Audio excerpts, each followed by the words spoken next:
Geekdom Movie Talk has returned, but this time it's going over to World of Geekdom as we talk about movies podcast style. So if you're a fan of movies, especially subgenre or genre films and nerdy movies, this is the place to be here on World of Geekdom and Geekdom Movie Talk. And we're talking about the big topic of the week. No, not Ron Howard directing Han Solo. That might be a separate one. We're talking about Transformers, and easily the worst movie I've seen of the year from a big studio.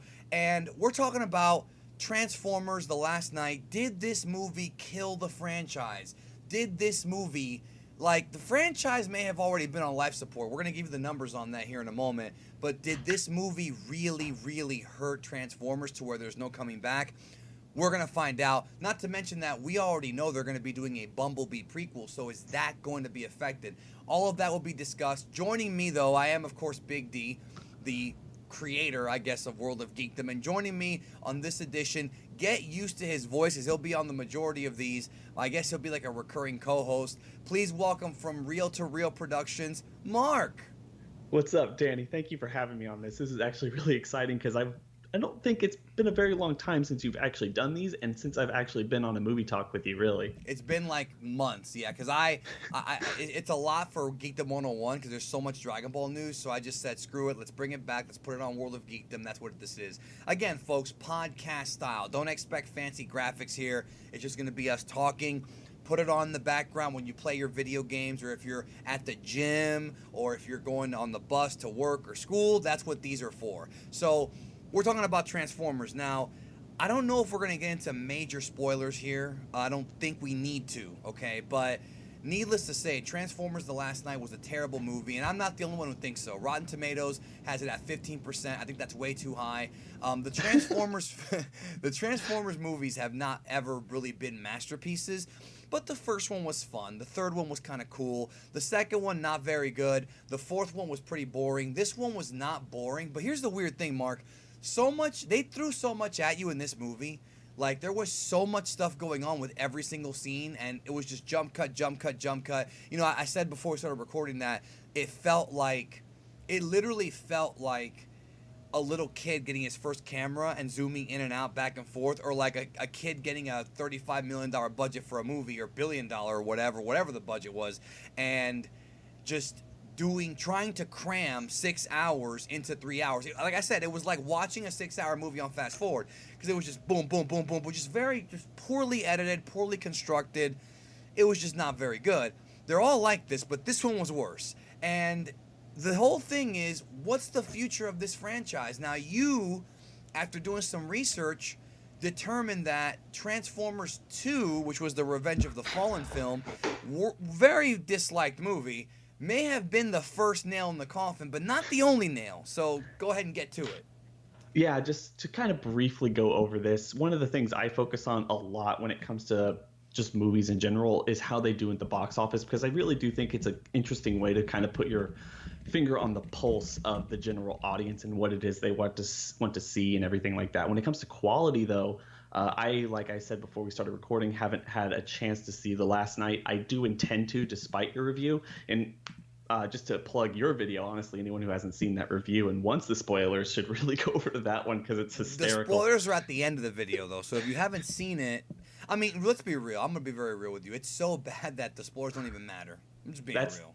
That's why I listened to it too. I was like, I have no real excitement to see this film if I'm honest. But just to kind of go over this pretty quickly, yes, Revenge of the Fallen was kind of the first big film. Now, 2017 or 2007, about 10 years ago, the original film opened, and that was a summer where we had Pirates 3, Shrek 3, Spider-Man 3. All those movies were expected to win the summer or be battling for the best film in the summer. And Transformers came in, and although it was a name property, it still did really well and almost even competed with those other really big films. It was one of those things that it was kind of like, where did this come from? Like, this is the next big thing, and everyone was kind of excited for the next one. Even though it wasn't necessarily the best film, it was kind of a popcorn flick, something Michael Bay does really well. And obviously that showed in the second one, because even though that movie was kind of hampered down by the writer's strike back then, and whatever you say about the quality, you cannot write off the fact that it was being produced around the writer's strike. So they went into production without a finished script. So we have to make that absolutely clear.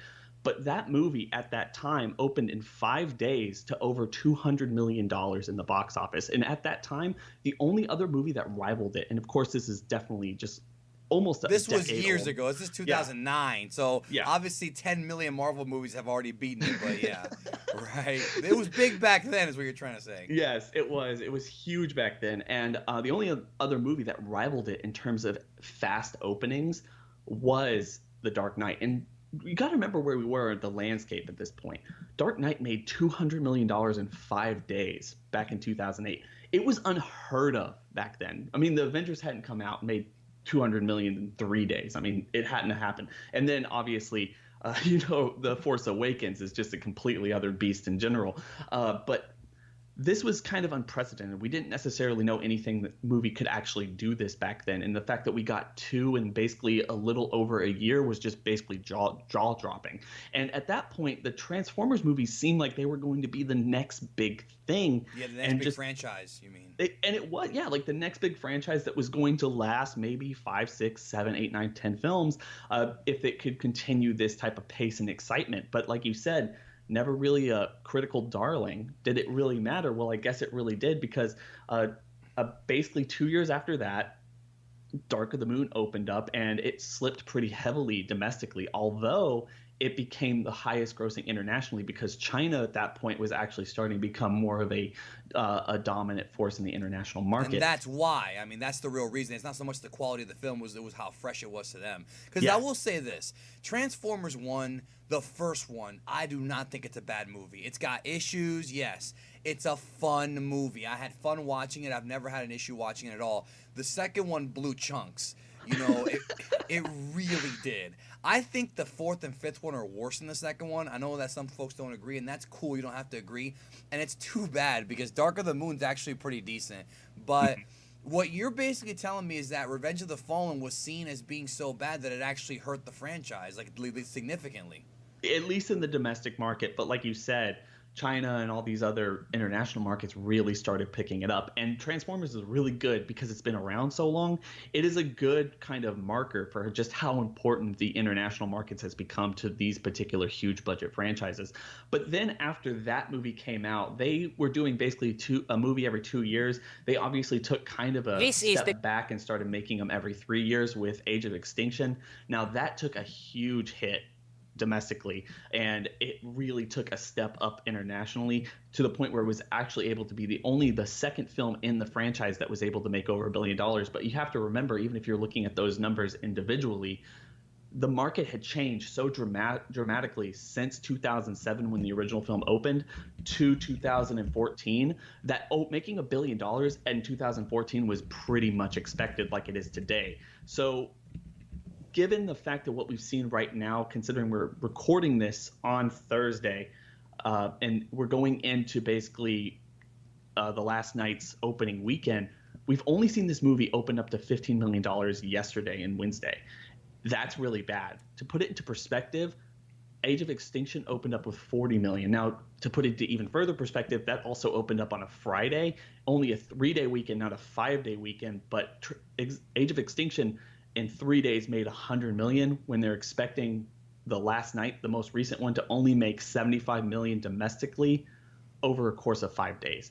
Considering the fact that at its height it was making $200 million in the same amount of time, less than a decade ago, to the point where you're only making $75 million in the course of the exact same amount of time, we could see just how much respect the domestic audience has for this falling franchise. In other words, bro, people gave up on it. Yes. Right, as you're trying to tell me. People said, okay, you screwed us over with 2.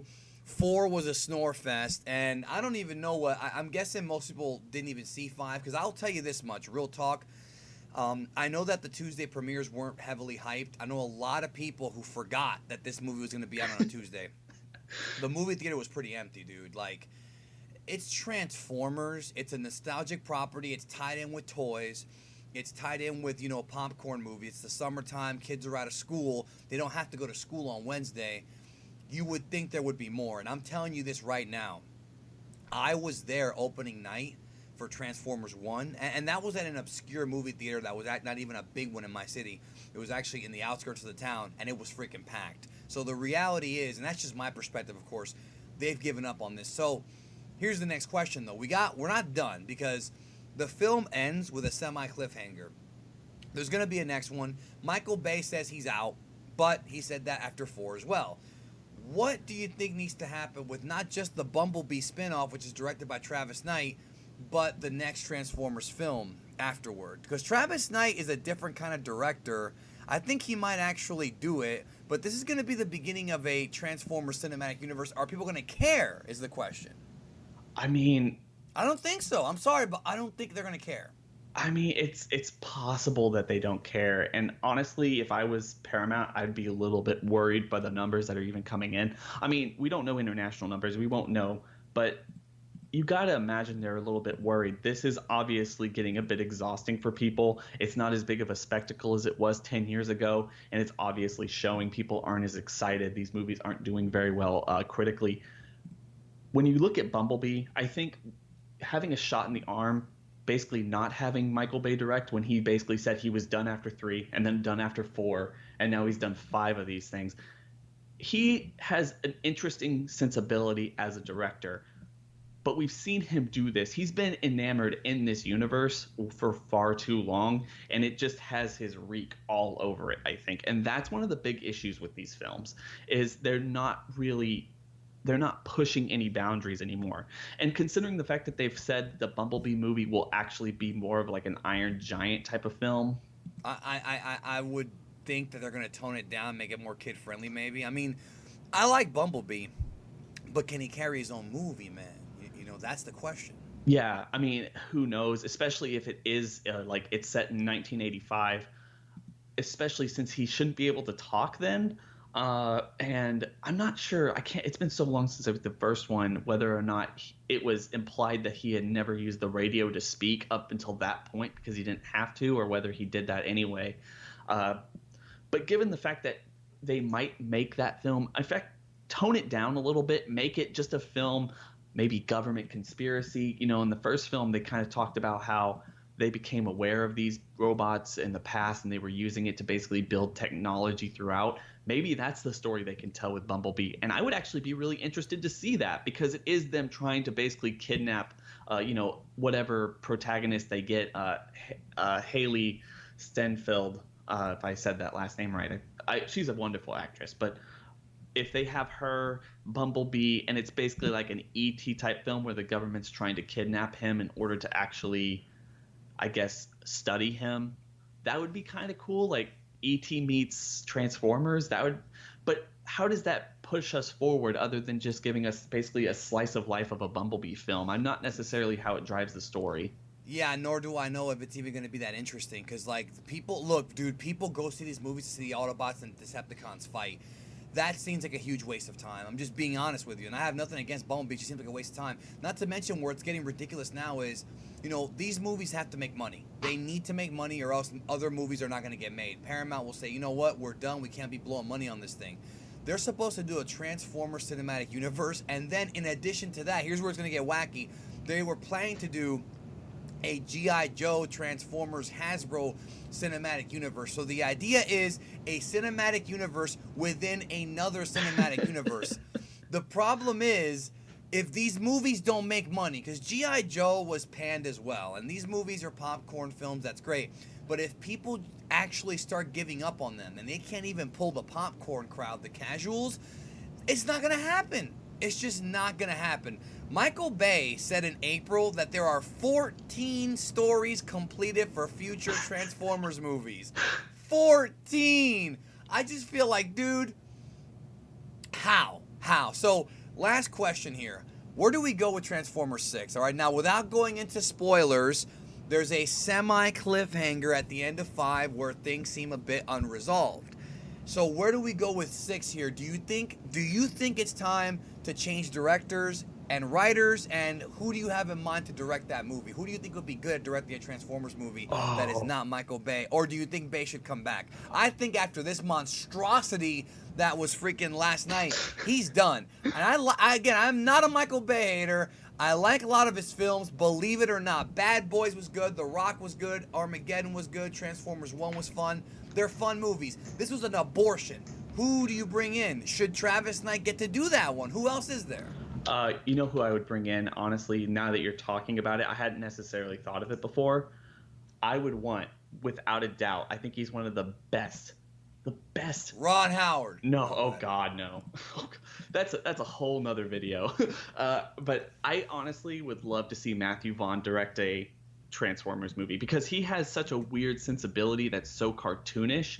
I think it would really play off with the original, the original animated cartoon, all the lore that they have, and also make it fun and not just kind of dark and gritty and just a little bit too serious like Michael Bay has over the last Well, I couple mean, of he films. did do First Class, which wasn't very good, but Kick-Ass was good. Kick-Ass is great. Actually, I agree with you, actually, because he does have a pretty decent little list of movies, dude. Like, as far as, I mean, the Kingsman movies, those are his babies.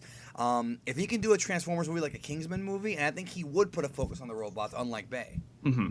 No, I would really like to see that. And, he has his writing partner that he works with from time to time, Ashley Miller, who did help write, I believe she helped write First Class, but I also think she helped write Kingsman. If I'm not, no, she didn't. I liked First Class, but that's just me. I thought it's one of the more competent X-Men films, but I mean, that's just a personal opinion. I definitely think that those two working together do make a really good team. So potentially that could be one of the things that we see. I would like him. If it's not him, though, I'll tell you this. The one thing I don't want to see, and this is just me personally, I don't want to see them bring in someone who, like an indie darling. I really don't want to see that. I know that's the new trend. In fact, I think today Warner Brothers came out and said that they're not willing to work with inexperienced directors who want Final Cut anymore. So I don't know what that means for Paramount or going forward with a Transformers movie, but I think give it to someone who shows that they're competent and they can make fun, entertaining films before you start actually putting it off on some people who deserve a chance, because these are going to be $200 million, $250+ million films. You can't afford to actually make a mistake, and you'd rather just have someone who has like a small list of competent films that are just progressively getting bigger, like Kick-Ass or First Class or the Kingsman movies, where it's like, oh, they have a weird cartoonish fun sensibility to them, other than something akin to the original Transformers, other than just getting someone who created, I don't know, like I can't even tell you Colin Trevorrow. That wouldn't be a horrible choice either, but we'll see. I saw an interview with him on the Schmoes, that was fantastic, so I have more trust in him. But I will say this, I don't like the idea that popcorn movies have to be bad movies. I hate that. You can have a popcorn movie. It doesn't have to be a masterpiece. Nobody's asking for fucking The Artist, or Beautiful Mind here. Mm-hmm. But give me a coherent story. Give me a simple story. A simple, easy story that makes sense. You got your good guys, your bad guys. They're fighting for a reason. We sympathize with the good guys. We dislike the bad guys. They come to a fight and at the end, or they come to a conflict and it's over. That's how you do a popcorn movie. You don't have to overthink it, But I think Last Night was so terrible. Just a horribly made movie. I don't care if it's popcorn or not. I think someone else has to step in there and make a good story. It's all about, again, it does not have to be a great classic masterpiece. You don't have to reinvent the wheel here. You don't have to do Memento or Dunkirk or whatever. You could do a decent little popcorn movie and have fun with it. It doesn't have to be espionage and Captain America 2 and 3 with the Russo brothers. I was going to say the Rougeau brothers. That's wrestling. The Russo brothers. You don't have to do that. Mm-hmm. Just make it an easy story. So let us know your thoughts in the comments. Can the Transformers franchise be saved? What is the future of Transformers? Check out Reel to Reel, and we'll talk to y'all later.